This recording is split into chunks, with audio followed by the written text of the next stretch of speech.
Justnaturalismo. Immanuel Kant. ¿Qué entendemos por justnaturalismo? Etimológicamente, en el latín y en el griego es donde podemos encontrar el origen etimológico del término justnaturalismo, que ahora abordaremos. En concreto, podemos exponer que se trata de una palabra compuesta a partir de la unión de dos componentes léxicos de dichas lenguas: el sustantivo latino jus juris, que puede traducirse como derecho o ley, el adjetivo latino naturalis, que es el resultado de sumar, natura, que significa naturaleza, y el sufijo alis, que se usa para indicar relación. El sufijo griego ismo, que se usa para hacer referencia a doctrinas o a creencias. ¿Qué es el justnaturalismo? Según el autor García Maínez, el justnaturalismo sostiene que el derecho vale y por ende obliga, no porque lo haya creado un legislador soberano o porque tenga su origen en cualquiera de las fuentes formales, sino por la bondad o justicia intrínsecas de su contenido.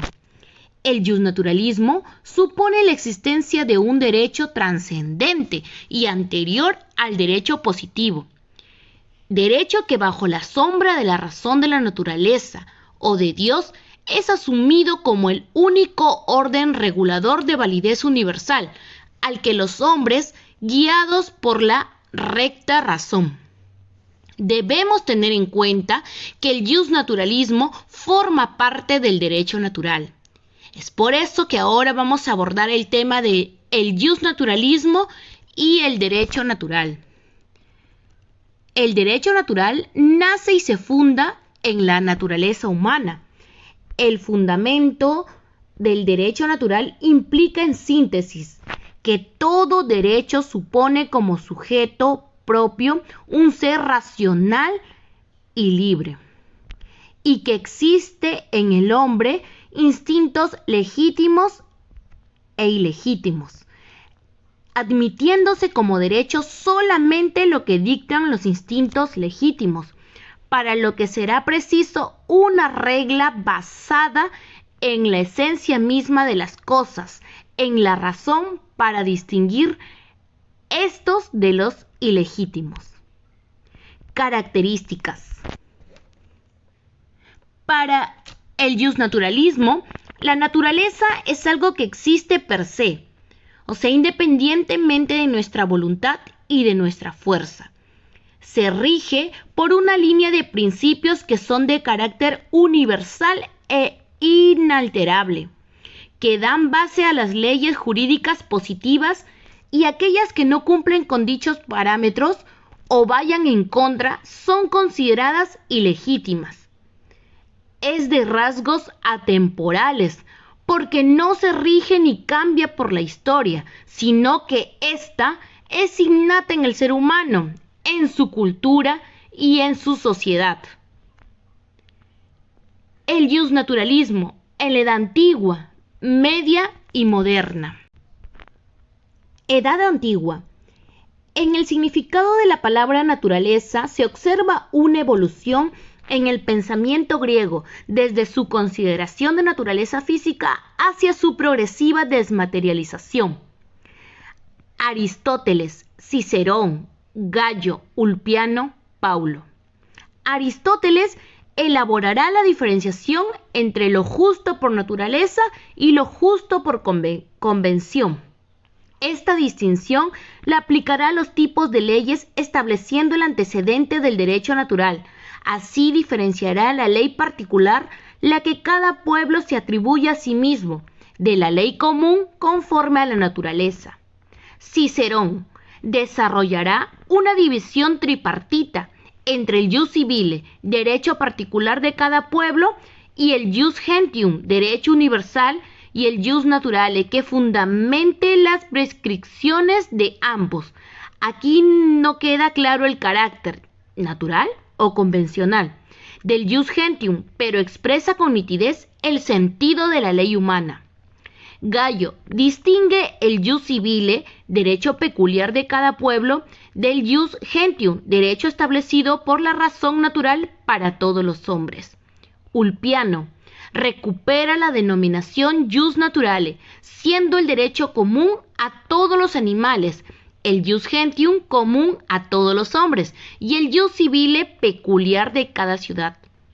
Paulo limita la clasificación al jus civile, el que en cada ciudad resulta ser útil a todos o a la mayoría, y el jus naturale, el que siempre es bueno y justo.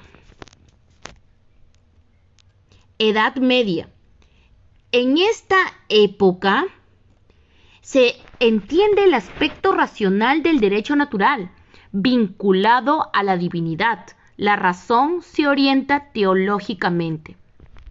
San Agustín, Santo Tomás de Aquino. San Agustín reclama la concepción racionalista que entiende el derecho natural como un derecho cognoscible por la razón humana vinculado a la ley eterna. Considera la idea de la justicia en términos de mandato de Dios.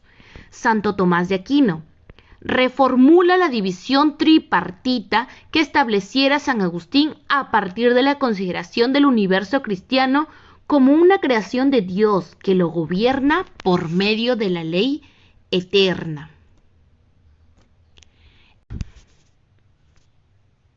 Edad Moderna. El justnaturalismo experimentará un cambio radical en la Edad Moderna, pero lo que proporcionará sus señas de identidad al justnaturalismo moderno va a ser el carácter estrictamente racional, desvinculado de consideraciones teológicas y la asunción de una perspectiva subjetiva al derecho natural, reconociendo a los individuos la titularidad de derechos inalienables. Grocio, Hobbes, Locke, Pufendorf, Rousseau.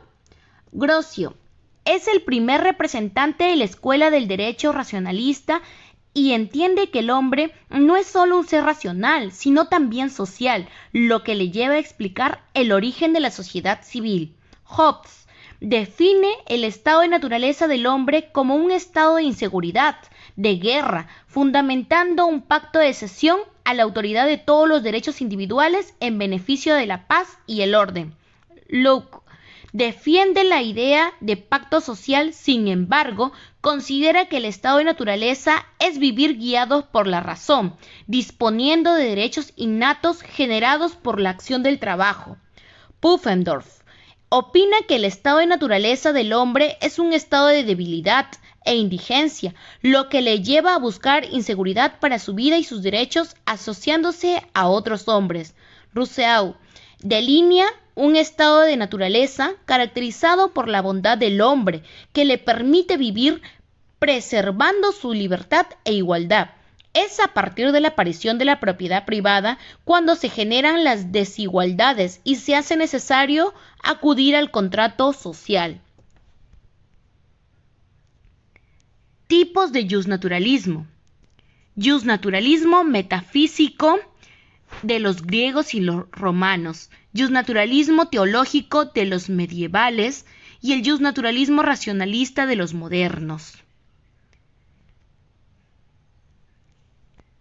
El justnaturalismo metafísico de los griegos y de los romanos se contempla el derecho como algo lógico e invariable, que no consiste en la autoridad de un legislador, sino que depende de la realidad dada por el mundo, por la naturaleza, por lo divino. Por lo tanto, se decía que al derecho solo se le podía acceder por medio de la razón. Justnaturalismo teológico de los medievales. El justnaturalismo teológico considera la ley natural como una participación de la ley divina y se ha de expresar por medio de la ley humana positiva.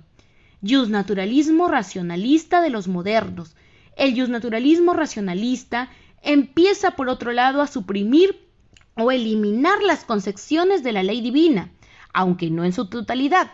Aquí se empieza a decir ya que el fundamento del derecho y de la ley es la racionalidad humana, que es capaz de descubrir las leyes universales e inmutables en medio de la naturaleza.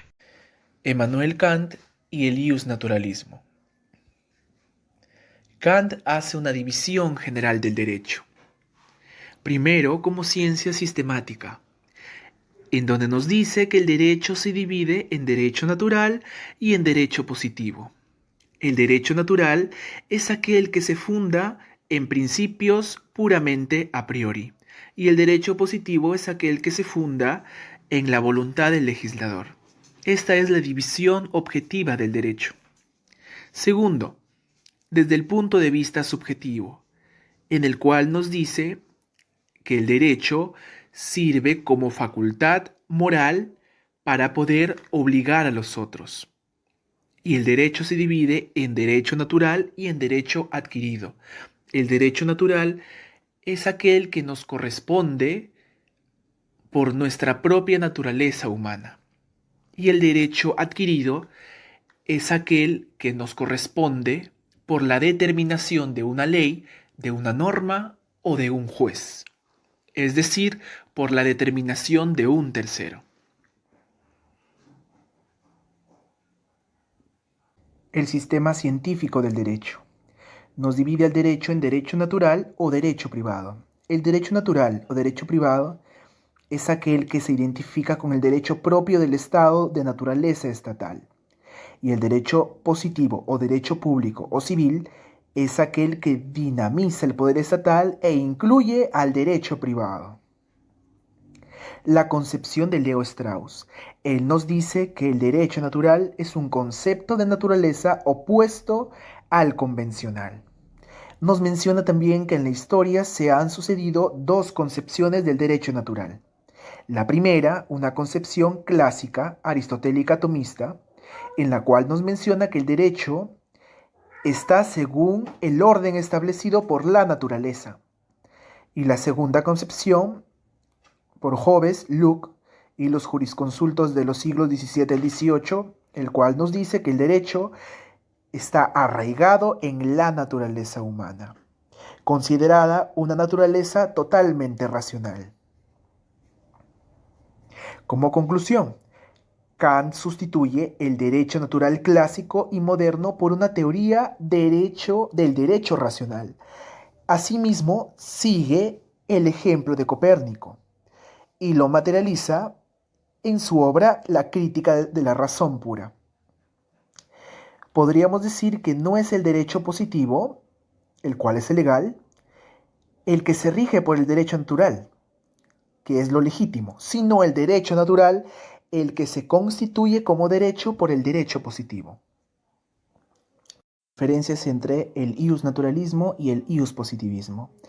El iuspositivismo nos menciona que el derecho solo es conformado por el derecho positivo y es concebido como un orden normativo que estatuye actos coactivos como sanciones. El iusnaturalismo, en cambio, nos dice que el derecho no es solo aquel el que se encuentra en las normas escritas, sino puesto que los derechos se caracterizan por ser indelebles, esto es decir, inherentes al ser humano. Es por eso que no es necesario que una conducta nociva esté positivizada para saber que está mal, pues solamente es necesario el uso de la razón práctica. El iuspositivismo separa el derecho de la moral, sin que esto signifique la negación de la necesidad de un derecho justo y que esté en armonía con la moral. El iuspositivismo considera que existen diferentes sistemas morales y diferentes ideales de justicia, los cuales están en conflicto unos con otros. En cambio, el derecho iusnaturalista concibe al derecho como un necesario ejercicio valorativo.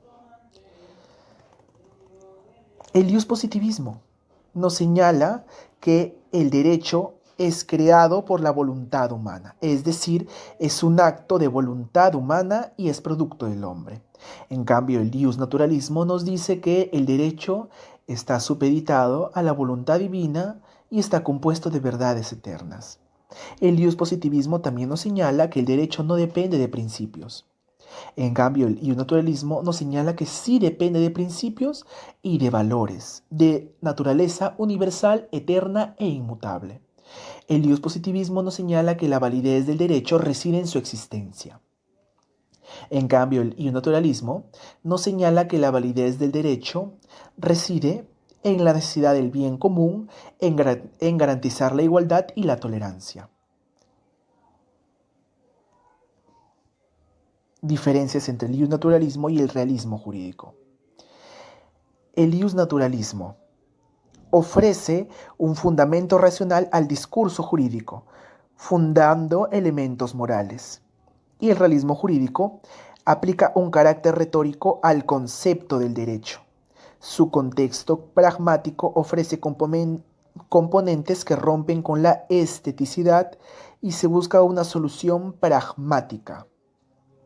El iusnaturalismo afirma que antes del derecho positivo existe un conjunto de normas y valores que están en la naturaleza humana y que son válidas por sí mismas sin necesidad del derecho positivo. El realismo jurídico, ¿qué nos señala? Aquí se contempla el discurso, no como justificativo, sino meramente persuasivo. Además, el realismo jurídico nos señala que el núcleo fundamental del derecho no son las leyes, sino los hechos, los comportamientos sociales efectivos y las situaciones concretas que presenta la vida real. En cambio, el iusnaturalismo se fundamenta así en la existencia del derecho natural, entendido como ordenamiento que brota y se funda en la propia naturaleza humana. Nuestra apreciación crítica. Nuestra apreciación crítica es la siguiente. El iusnaturalismo es una teoría de la moral, la cual se puede prestar para justificaciones de estados tiránicos, dada la universalidad de los valores que persigue, pues no reconoce la diversidad moral que existe en el mundo e impone una única forma de entender la dimensión moral del hombre. Esto es totalmente diferente al positivismo, el cual nos dice que el derecho de una comunidad es un sistema cuyos alcances pueden ser verificados empíricamente en una forma objetiva y concluyente, con independencia de nuestras valoraciones subjetivas. Nuestra crítica va a lo totalitario que pretende ser el iusnaturalismo, al no considerar que existen diferentes realidades, diferentes ideales de justicia y diferente moral en cada sociedad del mundo. Por lo tanto, se presta a que haya tiranías, debido a que consideramos que el derecho tiene que buscar la justicia social y el adaptarse a un 100% a las realidades de las diferentes comunidades y sociedades. Y nuestras referencias